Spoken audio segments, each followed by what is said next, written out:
Alright guys, welcome back to the Voltage Adventure channel. Just wanted to cover a couple things before we dive into this video. This one's going to be regarding X-ring chain versus an O-ring chain. The reason why we wanted to do this is because all the searching that I've been doing, I haven't found anyone who's done an actual comparison between an X-ring and an O-ring chain. They talk about the differences between their construction, their design, but they don't really give us real world conclusion on whether they do actually roll more efficiently and things like that. So we wanted to do a test as best we could with two bikes at the same time.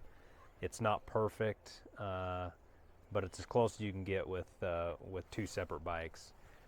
I'll have a promo code down in the description below. That will give you site-wide access to all of their products. And it's called partsdirect.com or Niche Industries. And so if you want to jump on there, use our promo code for 10% off and get the chain that you want. They have bigger chains, 520s for like dirt bikes. They have all different sizes of chains. So figure out what you want first, put it all in the basket and make the order. And it's not just chains either. They have AGM batteries for all your power sport toys, different parts for Polarises, aftermarket parts for side-by-sides and things like that. So OEM and aftermarket. So anyways, we wanted to partner up with them and leave a promo code for you.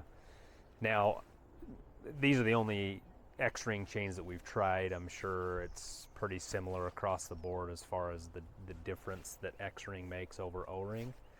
But yeah, there's your more expensive DID chains and some of the others, which could be higher quality. I don't know. I hope they would be because they're more expensive, but I don't know for sure. So anyways, these are the chains that we provide, and just wanted to do a quick video and show you the difference. And on these electric bikes, it's pretty vital to have things running efficiently, and as you will see in this video, the X-ring chain makes a difference. So without further ado, watch the video.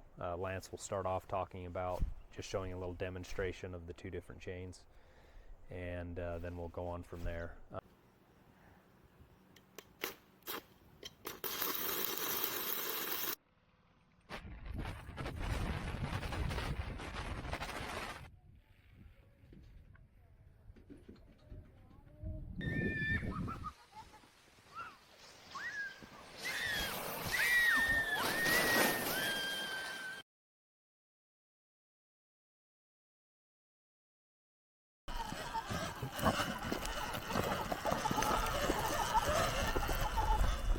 Welcome to our channel. This is Lance and Landon with Voltage Adventures, and we're just going to do a test for the Surron X's on an X-ring chain.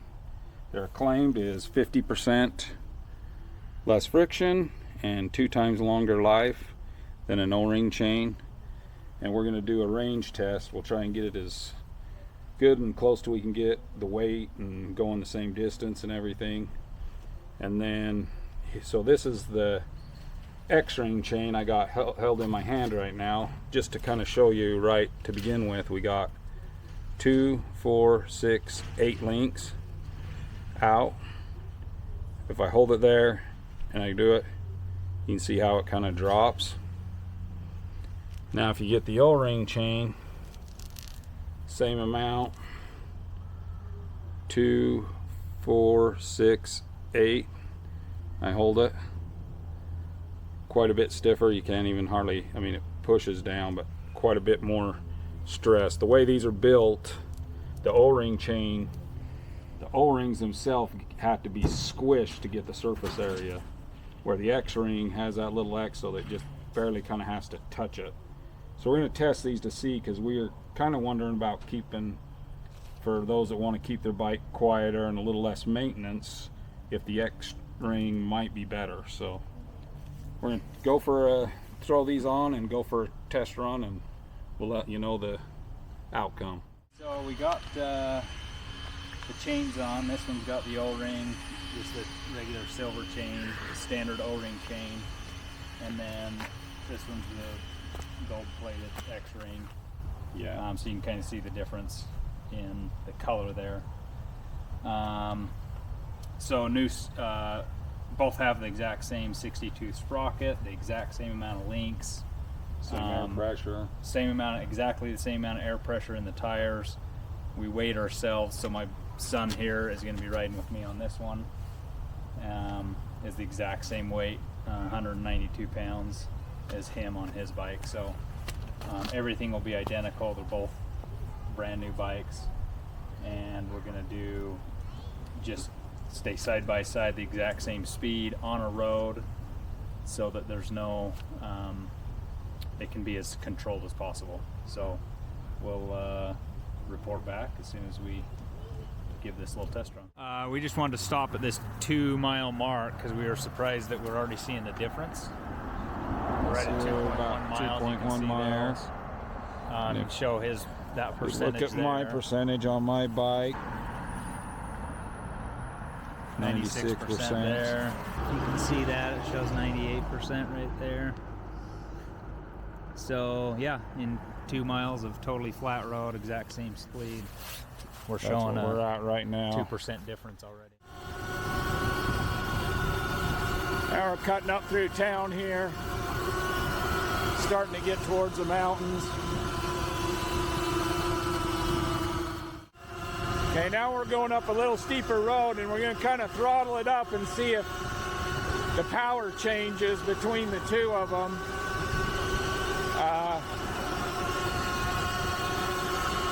Here we go. Full throttle. Full throttle. He's starting to pull away from me. We're both full throttle.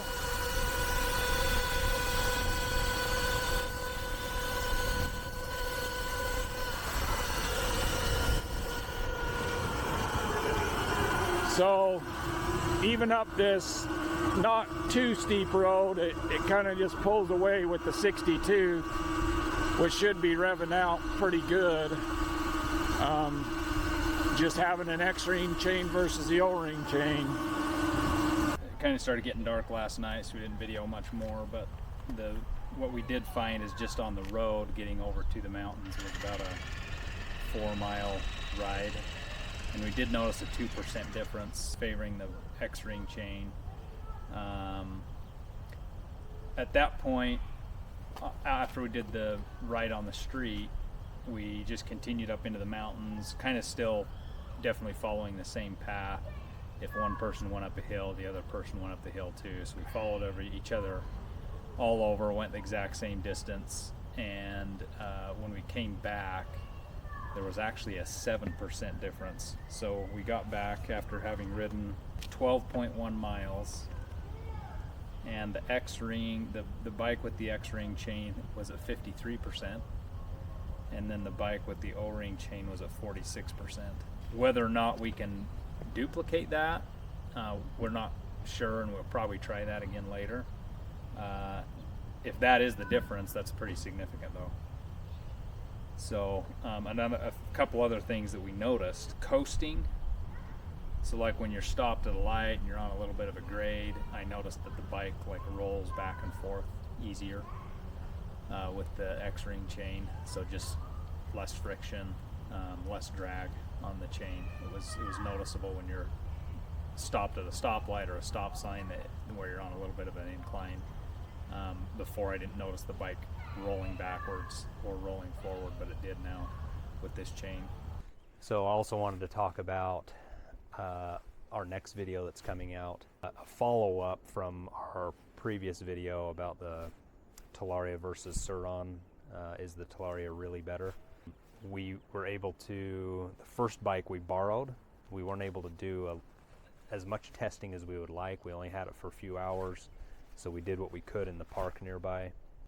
That one we had to return. Anyways, we ended up purchasing our own Talaria so that we could do more in-depth reviews. So there's a lot, surprisingly, there's a lot of differences between the first bike we tested and the second bike that we tested. So stay tuned. You're really going to want to know and find out what's different about this second batch of Talarias. There's some good and there's some bad that's coming out of these. So again, we're not big like Surron fanboys. We're just big fans of bikes that are consistent and that ride good, that feel good, that have good geometry and stuff like that. So anyways, yeah, loving it.